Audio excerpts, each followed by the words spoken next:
Hi, I'm Lawrence Saxon. I'm a DNC member from California. The Republicans have made a strategy out of making sure that elected officials pick who gets to vote. They do that through gerrymandering, they do that through voter suppression, they do that through creating all sorts of obstacles to casting a vote and registering to vote. We, I don't think, have done a very good job of explaining that a democratic value is that voters should select our elected officials, not elected officials should select our voters. We also haven't done a very good job of making that part of our message, part of our fundraising priorities, part of what we do every day in and out in terms of our party.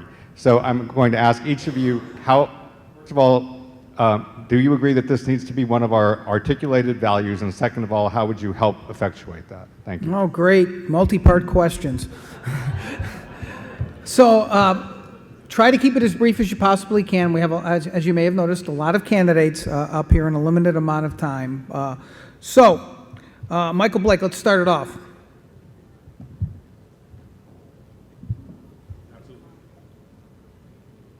Absolutely agree.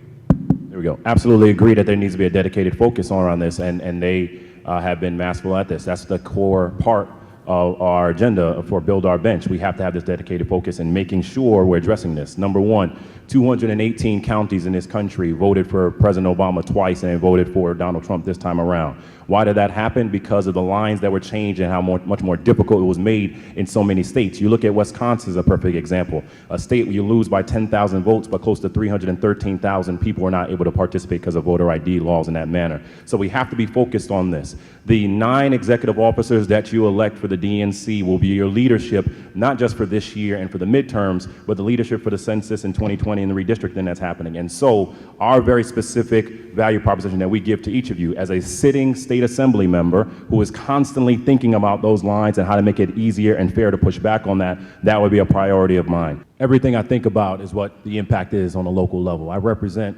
139,000 people in a 30-block radius where 21% of my residents live in public housing, where every single day we're trying to figure out how we help someone, where Khalif Browder, the young man who took his life because he was in solitary confinement for allegedly stealing a book bag, is the reason why we're pushing for raise the age, because North Carolina and New York are the 2 states in this country where still 16 and 17-year-olds are tried as adults. We are constantly thinking about what you have to do on the local level every single day as it relates to politically and electorally. Look at how Linda Kemp, a wonderful young sister who lives in public housing and in our community, we now have her as a vice chair. The increase that we've been able to amplify in terms of our county committee, making it more diverse across the board. Look at the staff that we've been able to put together locally. My co-chairs of my transition committee, both were women. My campaign manager, a woman. My legislative director is a woman. 2 openly gay individuals on our team, Latino, Native American, Asian, African American, all across the board. If we're going to be serious about this, we have to understand what's going on the ground and make those changes on the ground. Look at it from a policy perspective. We're the first state in the country for the My Brother's Keeper program, $20 million for boys and young men of color, now implemented and that's happening in our community. So all these different aspects are what are we doing on the ground and helping on the ground. So when we think about what we wish to do, the next step is to make sure that there's more training that's happening. I'm a national co-chair for an organization called New Leaders Council. 44 chapters, 4,100 alumni across the country, consistently mobilizing young people to get involved in the process on the ground, in being involved in city council and school board and state rep, and understanding that it's not just about being the elected official, but also the staff and making sure staff are a part of it, and the everyday person that may work from 9 to 5 and have 1, 2, 3 kids and all the issues they have in their respective communities, but they still want to be involved in that way. So we've been consistent, we have been engaged, and we're making sure we're focusing on a local manner, because if we're not, we're going to lose out on these opportunities. People want to be involved right now. We have to understand that Trump is mobilizing many folks to understand we have to get engaged in the process. And now people just want to know, how do I become part of this process? Where do I go? How do I get plugged in? And what can I actually do to knock on doors, to make phone calls, and to be engaged and trained in that way? Last piece I'll say on this. A few days ago, I was on my way on a recent trip, And a father was telling me, you know what, my son has been involved in politics before, and he's wondering, why should I stay involved in the Democratic Party?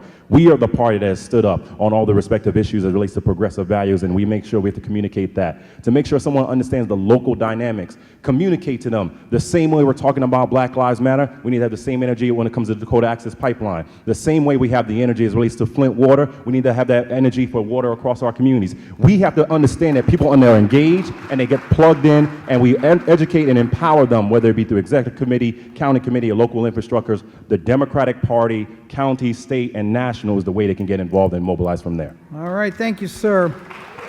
I am here at the Phoenix DNC Forum on behalf of the Young Turks and TYT Politics. We are here with Assemblyman Michael Blake, who's from the Bronx in New York. He is running for vice chair of the Democratic National Committee. Thanks for joining us tonight. It's really great to be with you. So, Assemblyman, you are what many say is a rising star in the Democratic Party. You've been involved with the New Leaders Council. You're a co-chair there, which is an organization that recruits young people to get involved in politics. And now you're running for vice chair. What does running for vice chair mean to you? It's being a part of a leadership to help build and rebuild the party. You know, we have to make sure that we can't just tell someone just vote for the Democrat without communicating why. We have to make sure people understand why to vote for us, why to be a part of the process, and not just voting against the other guy. And so this is about embracing who we are and being a part of this. You know, I'm from the Bronx, born and raised there, most diverse county in America, born, son of immigrants. But this is about giving back. And so when we talk about our campaign, it's called Leadership for Tomorrow, and we have 3 parts on that. How do we build our bench? How do we strengthen our party? How do we embrace our future? So that we can understand we have to have local wins again. We have to be engaged on the ground. We have to make sure more people are feeling a part of the process and actually can be trained and mobilized and excited in that way. But we also have to embrace our diversity. We have to make sure communities of color, millennials, women, LGBT, all of our different communities have to be a part of this process. So for me, running for vice chair is about making sure that we are demonstrating the beauty of our country. We can't shy away from who we are. We are stronger when we're actually building together, and this is the effort we're trying to demonstrate by running this campaign. A lot of the candidates and Democrats, for that matter, talk about diversity. The mechanics of running for office often work against diversity. It takes a lot of money to run for office, and oftentimes the Democratic Party, the DCCC, the state parties won't even look at you as a candidate if you don't have a certain amount of money. How are you going to make sure that as we elevate different voices and different faces and different ideas, you're also giving them the opportunities when they don't have access to that capital? I think the first is assess what someone has done and what they are doing around diversity. If you look at my staff and my leadership around me, over the years, it has always been around diversity, and diversity takes on many aspects. It's not just gender. It's gender, it's race, it's sexual orientation, it's your background, and all those different aspects. And when we think about how to make sure you're involved, we're demonstrating that in a very clear way. So how do we make sure people can understand and learn how to raise money, but also how to demonstrate the success that someone can have if they may not be the best fundraiser in the world? If you're a good candidate, if you can just convey a message and convey a vision, and you're willing to put in the work, make phone calls and knock on doors and mobilize in that way, that's what makes you a successful candidate. People just want to be inspired by you. If they like you and they trust you and they believe in you, they're not going to worry about how many commas you have after your name. And so our job has to say to millennials, to communities of color, to women, be a part of the process. Look at what we've done from New Leaders Council. Look at what we're doing through My Brother's Keeper Alliance and demonstrating for boys and young men of color. We want you to be engaged in this way. Our collaborations with WEEN, Women Entertainment Empowerment Network, and saying we want more people to be a part of the process. All of those pieces are demonstrating what we would bring to the party. And so our focus is how do we embrace our future? How do we make sure we're not shying away from that? And how do we make sure we're pulling people into the process and keeping them engaged in that way? I ran for office, and I've been grateful to be elected and reelected as a state assembly member, the most diverse county in America in the Bronx. But my job is now to say, how do we get more people to be in this? It's not just about saying I made it, it's about how we all can make it, and that's how we're going to build from there. Are you willing to come out and admit that the Democratic Party maybe became complacent? I won't say that any party became complacent, because I think the reality is you had many wins that still happened. You look at Catherine in Nevada, obviously Kamala is our new senator in California. So we've clearly had wins. I think what we have to understand is there are many parts to the puzzle that you have to focus on. So when you lose 3 states by 80,000 votes, in a large part because of the lines that have been drawn and suppressive voter laws that have been put in place, it demonstrates that you have to have more focus all across the board, and that you have to make sure that your candidates at the local level, that they're not just trying to be tied to the top of the ticket, but giving people to be excited themselves. I'm being very clear. Someone has to be excited about what you're conveying, and you can't just say, well, vote against that other person. And so I think this is a moment. I think a lot of times you can look at crisis and challenge, but see it as opportunity. And so I wouldn't say that we've been complacent as a party. I do think there are lessons learned. And I think we have to be very clear about that. I think we need to understand that there are voters that might have come out for the first time for Senator Sanders, that we need to figure out how to make sure we keep them engaged in the process in the exact same way in 2008, that we have voters that voted for Senator Obama for the first time. Keep everyone engaged in the process and continue to keep you mobilized and excited and engaged. That's what we can do. Look, 218 counties voted for President Obama twice that voted for Donald Trump. So you can't say the individuals there are automatically racist or sexist and all that, but there's something that we have to see. Maybe it's an economic message, maybe it's just about the trust factors, but we have to hear that and then make the changes to actually amplify in that way, because there are more people who are voting for us. Secretary Clinton had close to 3 million people vote for her, more than Donald Trump. So we now have to just demonstrate, how do you keep people engaged and mobilize in this moment? One of the questions I'm asking all the candidates, because it's the question that everyone told us to ask all the candidates, is, are you willing to take a stand against corporate lobbyists in the Democratic Party? Something that President Obama and Biden had, that was a ban that they had, and they raised more money than ever under their, and then in the past couple of months we got rid of it. And people seem to be very angry about that. Are you willing to take that stand? I think we have to take a step back, first of all. If the question is, if you believe money automatically corrupts someone, because I think that's the core, deeper issue that's there, which I'm not convinced of that, just because of the dollars that comes in that automatically corrupts someone. Absolutely not. The reality is, President Obama is one of the most transformational presidents ever, so for someone to say to me, well, because of dollars that came in that corrupt someone, I'm not going to abide by that notion. But he had the ban. For corporate changes. However, let's also make it clear, there was changes that relate to the PACs themselves, right? So again, we're sometimes making semantics rather than the broader conversation of where there's still ways for people to be involved in the process. They still were involved in different ways.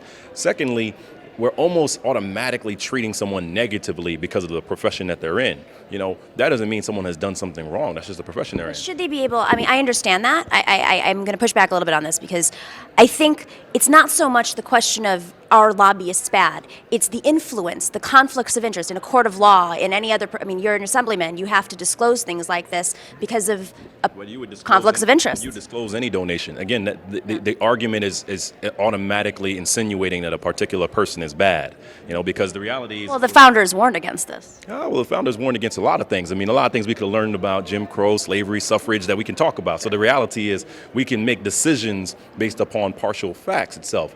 Does that corrupt someone? Absolutely not. The reality is, what do you do in that space? And how do you provide fair access to everyone across the board? The problem really emerges when someone feels that you're getting special treatment. The problem really emerges when they feel like someone is able to get access that you may not be getting access in that way. So then there's the concrete issue that we have to then assess. If you take those stances, then how are you going to generate the revenue for the programs you also want to do?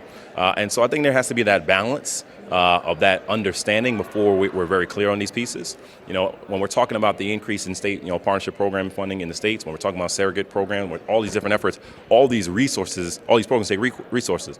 And so I think we have to take that step back and ask that question, and not automatically assume that someone is negative or corrupt because of where the dollars came from them.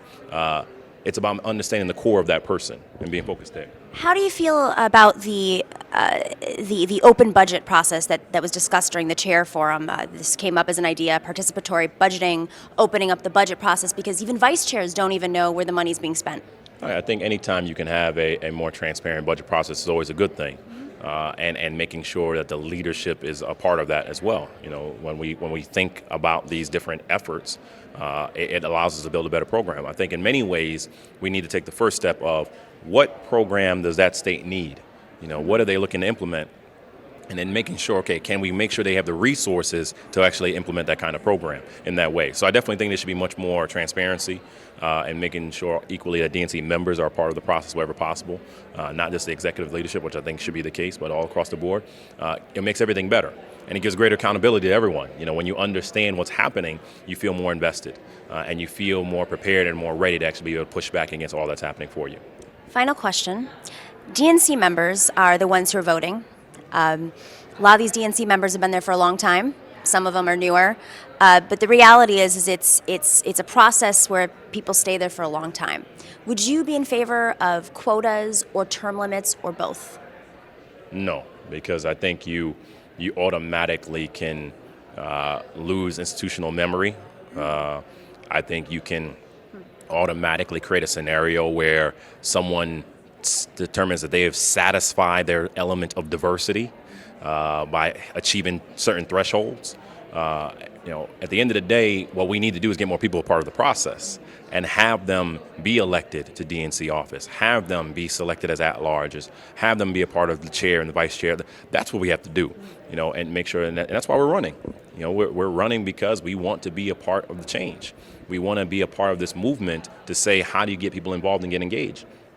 You look at what we've been able to do, you know, the support we have in Ohio and Michigan and California and Nevada and New Mexico and Pennsylvania and Florida, South Carolina, Georgia. We're building something right now that's very exciting. And so what we now have to focus on is less about, well, who has been there and who's better and who's not. Everyone needs to be focused right now. We're in a scenario where in a few days Donald Trump's going to be president. And we can't worry about who's been here longer and when did you get here. We have to focus on what are you going to do to help now. And are you going to be a part of this? And that's why we talk about leadership for tomorrow. This is our vision of saying we have to get focused right now and building the bench, strengthen our party, embrace our future. That's not just a phrase, that's our mindset. So that's how we'll build, and that's how we'll grow, and that's how we're going to win. Thank you. Assemblyman Michael Blake, this is Nomiki Konst here at the Phoenix DNC Forum, where all the candidates are meeting, presenting their ideas. There's a few more of these. You're going to be on the road for a while.